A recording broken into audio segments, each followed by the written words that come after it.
المصنف رحمه الله تعالى ونفعنا به وعلومه في العالمين. Muka 10 kitab Allah syarah kita Bismillahirrahmanirrahim. Al-Musannif rahimahullah ta'ala wa nafa'ana bihi wa ulumuhu fil alamin.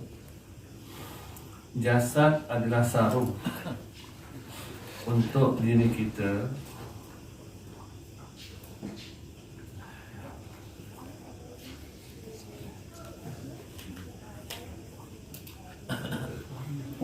Jasad adalah sarung untuk diri kita. Kita tu siapa kita tu? Diri kita tu, roh. Jasad tu sarung bagi roh. Jadi kita ni mana yang penting, jasad ke roh? Roh. Tetapi kalau sakit, yang mana kita pentingkan? Jasad ke roh? Jasad pula, atau kita. Jadi kata roh penting. Tapi bila jasad sakit, roh sakit, jasad pula yang didahulukan kan. Sepatutnya roh lebih lagi lah kita berhajat untuk disembuhkan. Sebab roh ni kau sakit, jiwa ni kau sakit, dia akan merebak ke seluruh tempat. Kalau jasad sakit, mati seorang-seorang je kena kanser tu. Tapi kalau hati sakit, dia dah rosak, dia rosakkan pula orang lain. Menghasut, mengumpat, memfitnah, maka akhirnya bertelingkah gaduh tu bukan seorang dua orang, bukannya sekelompok, malah satu negara boleh bergaduh. Kalau dua buah negara bergaduh, yang mati ni berapa ramai? Jadi roh tu penting sangat. Jasad adalah sarung untuk diri kita di alam dunia ini. Jadi kita telah beribu-ribu tahun di alam roh. Beribu-ribu tahun itu syarat menandakan bahawa tempoh masa yang lama sangat. Tak tahu berapa tahun. Beribu-ribu tahun menandakan tempoh masa yang amat panjang dan hanya Allah saja yang maha mengetahui. Kita telah beribu-ribu tahun di alam roh. Apakah aktiviti di alam roh tu? Memuji dan menatap, memandang Allah. Mengikut kadar yang diizinkan, tempohnya, pengenalannya, makrifatnya. Firman Allah SWT adalah Subhanallakum qalban syahida. Maka Allah bertanya kepada roh, adakah aku ni Tuhan engkau? Jawab roh, ya, bahkan kami menyaksikan, syahidina, kami menyaksikan engkau lah Tuhan kami. Saksikan bukan dengan mata kepala, dengan mata hati yang sanubari. Maka roh dulu itu semuanya telah mengenal, telah bermakrifat pada Allah, sudah menatap Allah. Sekarang ni cuma jadi roh tu juga dia tidak berlari daripada fitrah dia. Dia memuji dan menatap Allah, mengenal Allah. Cuma dikeluarkan daripada alam roh, pergi ke alam kasar ni sebagai satu ujian. Macam mana? Boleh kita tengok, boleh kita menatap, boleh kita menguji. Ujian saja. Ahli tempat boleh bekerja tidak? Sebagai satu ujian. Kemudian beralih alam, kemudian didatangi pada ujian yang lain. Diberi nafsu, diberi manusia, dunia, syaitan sebagai ujian untuk kita tu. Untuk kita melepasi ujian tersebut, maka tentulah kita akan kembali kepada aktiviti ataupun kerja buat kita dulu, memuji dan menatap Allah SWT. Maka sampai saat Allah Ta'ala mahu diri kita melihat dan memujinya di alam zahir. Dulu, kau pandanglah aku ya dalam roh. Kita kemana dalam alam zahir, dalam kasar ni, pandanglah aku juga sebenarnya bukan lain. maka diri kita dimasukkan dalam sarung badan manusia dari berbagai jenis keturunan yang berlainan warna kulit, berbentuk badan dan sebagainya. Ada bentuk badan manusia, ada bentuk binatang dan sebagainya. Jadi kita dalam roh telah mengenal Allah dengan pandangan yang dibuka secara kasyaf. Kasyaf ini tersingkap, terbuka, dan memuji Allah dengan nur Allah. Memuji Allah dengan nur Allah, dengan cahaya Allah, dengan sifat-sifat Allah Ta'ala juga. Nur itu makna apa? Sifat lah. Memuji Allah dengan sifat Allah. Kan sifat Allah Ta'ala itu apa? Sifat Allah Ta'ala hidup. Jadi kita ni diperhidupkan. Sifat Allah Ta'ala itu berilmu, maka kita diperilmukan, diperhidupkan dan diperilmukan. Sifat Allah Ta'ala itu berkata-kata, maka kita dipertuturkan, diperkatakan. Sifat Allah Ta'ala itu berkehendak, maka kita diperkehendakkan. Sifat Allah Ta'ala itu berkuasa, maka kita diperkuasakan. Maka dipertuturkan, diperilhamkan, diperilmukan, diperhidupkan, diperkehendakkan dan diperkuasakan untuk memuji dirinya juga, Allah Ta'ala juga. Tidak ada berpihak kita ya. Kita baik macam mana pun, mulia macam mana pun, tidak ada pada pihak kita itu semua. Yang kita nampak dalam ketaatan dan kesusahan kita itu, lihatlah, nampaklah mulianya Allah, baiknya Allah, sempurnanya Allah, kerana Dia sahaja yang bersifat. Allah itu sifatnya kamal, sempurna, jamal, indah. Itu sifat Allah Ta'ala. Justru itu dah dikata sempurna, dah dipanggil sebagai yang indah, takkan buat bodoh-bodoh orang lebih. Tak. Rabbana ma khalaqta hadza batila. Wahai Tuhan kami, tidaklah Engkau ciptakan ini sia-sia. Bahasa syariat buruk, bahasa syariat mungkar, bahasanya syariat maksiat. Tetapi pada hakikatnya maksiat ke mungkarnya ada sebalik indah di situ. Kalau baik yang mendatang itu nikmat, kalau buruk yang mendatang itu hikmah. Satu hikmah. Jangan terus memandang buruk itu terus buruk, karena buruk itu adalah merupakan hikmah.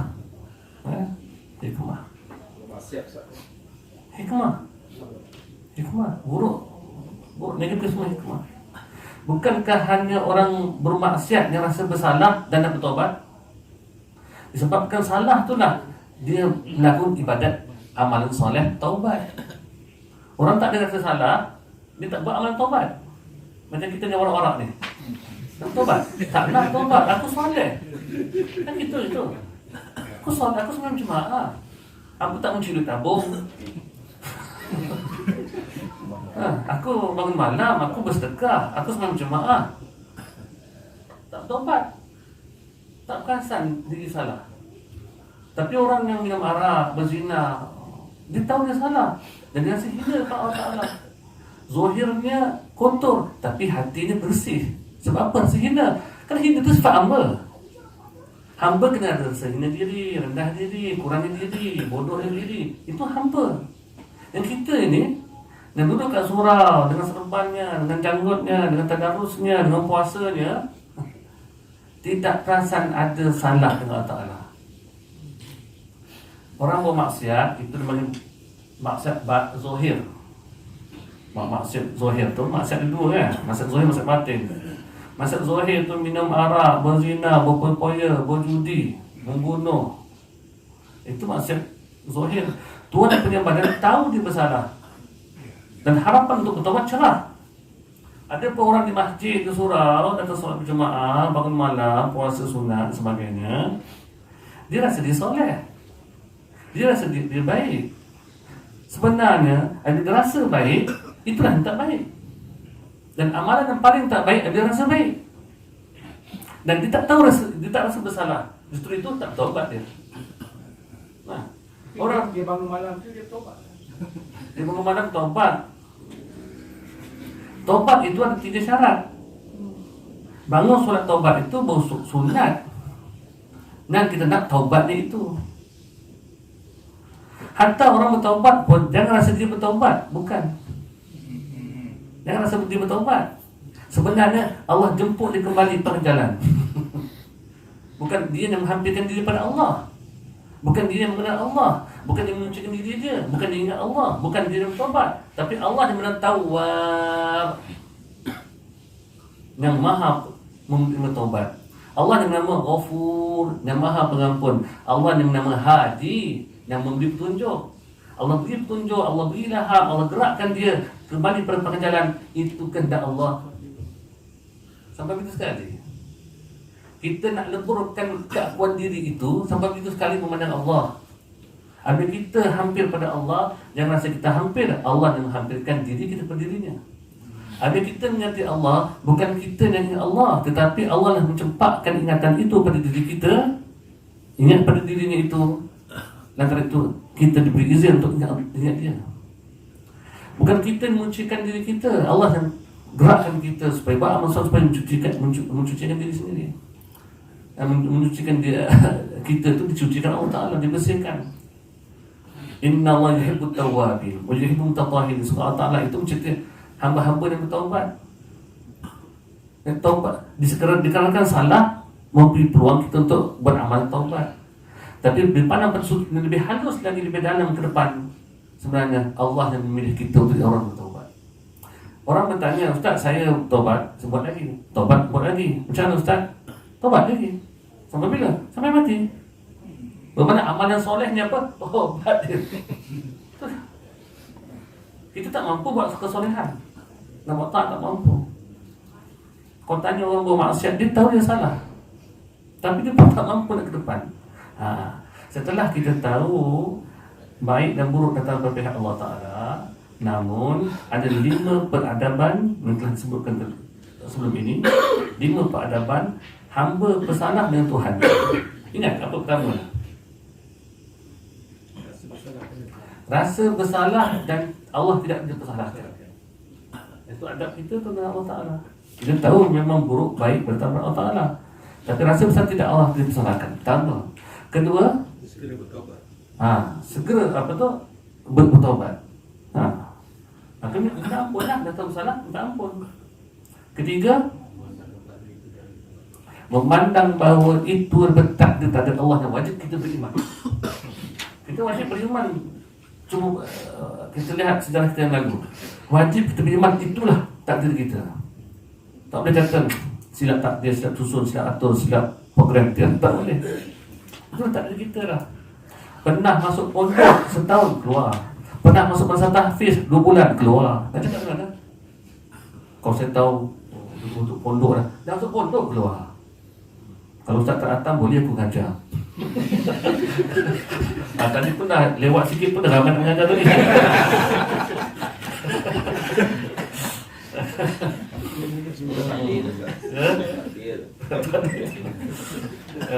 Itulah kata. Memang sebenarnya kita ini setiap saat disingkap takdir-takdir kita. Kita hanya menatap dan menerima je. Kalau baik yang mendatang, syukur. Kalau buruk yang dilihat, sabar, redha. Kita tak nak bercerai, tapi itulah takdir begitu. Macam mana? Kita nak anak soleh, tapi anak kita semua pegang kawasan. Nak cakap mana?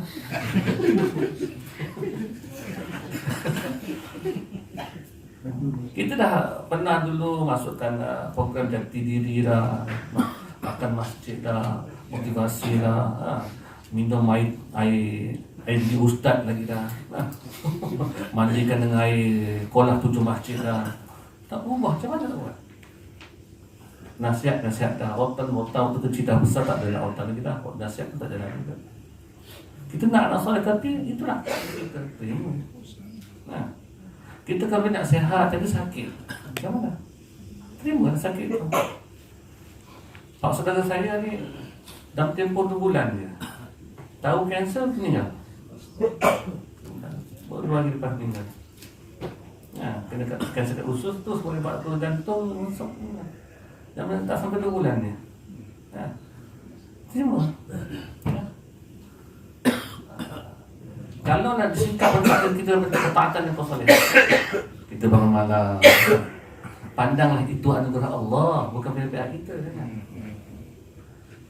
Namanya manusia ada salah, ada silap, ada berdosa. Nah, maka segera bertaubat. Nah, 4 perkara ni tak lari dah hidup kita ni. Disingkat takdir kita dalam bentuk kebaikan, nikmat, syukur. Disingkat takdir kita dalam bentuk malapetaka, musibah, sabar, redha. Disingkat takdir kita dalam bentuk ketaatan dan kesolehan, ini anugerah Allah. Pandanglah itu anugerah dia. Kalau kita pandang itu anugerah Allah, kita akan rasa apa? Berterima kasih, bersyukur, kan? Rasa terharu anugerah Allah. Tak rasa bangga. Tak rasa bangga. Apakah tandanya seseorang itu amalannya, solatnya, ibadahnya itu tidak bersama Allah? Tandanya ialah selepas beramal rasa soleh. Itu tandanya dia tidak bersama Allah dalam ibadahnya. Kenapa rasa soleh? Rasa terharu, terima kasih Allah anugerahkan. Nah, justru itu kalau rasa terharu begitu, itu pun kerana Allah Ta'ala bukan milik kita tu. Barulah kita tidak mengata orang yang tidak beramal, tidak mencaci mereka, tidak memperli mereka. Sebab kita tak ada Allah dan kebaikan, dia tak ada begitu. Maka kita memandang satu sudut dua sudut yang mana masing-masing menerima takdir sahaja. Takdir kita menerima ketaatan, sekarang pandang Tuhan kepada Allah. Bagi siapa yang terkena takdir dalam bentuk maksiat dan mungkar, dia dituntut bertaubat. Segera bertaubat. Wasari'u ila maghfiratin min rabbikum, bersegera kepada keampunan Tuhan kau. Dan kita semua ada bersalah. Maka bila berlaku takdir ini disingkapkan pada kita, itu aktiviti kita, itu cara kita memandang Allah, bermuamalah, bergaul dengan Allah Ta'ala. 4 perkara itu. Maka tak mustahil kalau begitu cara kita beramal, cara kita memandang Allah, cara kita berinteraksi dengan Allah Ta'ala, tak mustahil walaupun duduk di tengah-tengah kota yang penuh dengan keduniaan dan kemaksiatan, akan munculnya juga wali Allah, kekasih Allah. Kerana apa? Kerana kekasih Allah itu, wali Allah Ta'ala itu duduk di mana tempat pun hatinya hanya menatap Allah, bergantung pada Allah, berbuat pada Allah. Itu saja. Jadi, saya dah.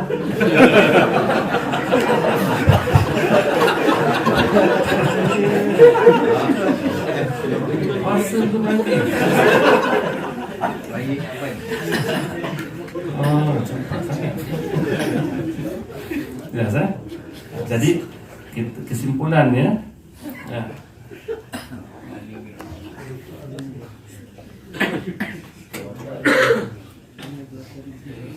alif tersebut